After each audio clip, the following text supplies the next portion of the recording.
অনেক সময় আরবি খুতবার মাঝে আরবি খুতবা চলছে, অনেকে এসে সুন্নতের নিয়ত করে দাঁড়ায় যায়। আরবি খুতবার সময় সম্পূর্ণরূপে হারাম।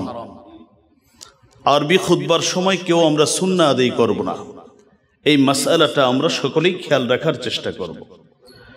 দ্বিতীয়ত হলো বাংলা আলোচনার সময় এই বাংলা আলোচনাটা নামাজের পার্ট নয়। বাংলা যে আলোচনাটা করছি, যদিও আমার এই বাংলা আলোচনাটাকেই আমি আরবিতে বলছি আলহামদুলিল্লাহ, বাংলা বয়ানটা এটা জুমার পার্ট নয়। এই সময়ে এসে যে কেউ নামাজ পড়তে পারবে, এটা মাসআলা, তাহিয়াতুল মসজিদ পড়তে পারবে। আমরা সময় পাই না দিন শিখার। জুমাকে কেন্দ্র করে, দিনটাও যেহেতু ছুটির দিন আলহামদুলিল্লাহ, আমরা এই দিন কি করি, একটু দিন শিখে থাকি। আমরা যেটা পরে আসব, প্রথম হতো যদি তাহিয়াতুল মসজিদ আমরা শুরুতে এসে পড়ে ফেলব।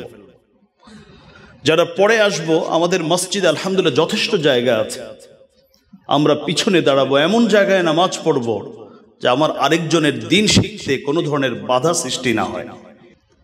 কারণ আমি যদি একটা গল্প শিখে আসতাম, গল্প এটা মুখস্থ করে খেলে বলতে থাকতাম, এটা তো গল্প না।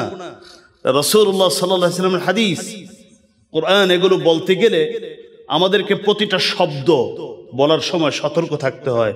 কারণ আমার এই কথাটা শোনার পরে হতে পারে এই ভাই বা এই বোন আগামী 50 বছরে আর এটাকে বিচার বিশ্লেষণ না করে আমল শুরু করে দিবে। এই জন্য আপনাদের কাছে আমার বিনীত অনুরোধ, আমি 2 হাত জোর করে বলবো, যদি কেউ অবশ্যই তাহিয়াতুল মসজিদ পড়া যাবে যদি জুমার আরবি খুতবা শুরু না হয়, তবে আমরা এটা পড়ার জন্য চেষ্টা করব আগে চলে আসার জন্য। নবীজির সুন্নাহ আছে না, সর্বপ্রথম চলে আসা। সাহাবায়ে কেরাম সেই 9টা 10টার সময় এসে বসে থাকতেন।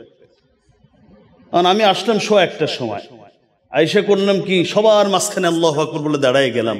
পিছনের মানুষগুলো দিন শিখতে কষ্ট হচ্ছে, সামনে যিনি বলছেন তার কষ্ট হচ্ছে। এই বিষয়গুলো আমরা ভবিষ্যতে অবশ্যই মাসআলাটা বুঝার, অন্তর দিয়ে বুঝার, আমরা কাউকে ছোট করা আলহামদুলিল্লাহ আমাদের জীবনীতে এগুলো নেই। আমরা মাসআলাগুলো বুঝার চেষ্টা করব, আমার আমলও হতে হবে, আরেকজনকে আমল করার সুযোগও করে দিতে হবে।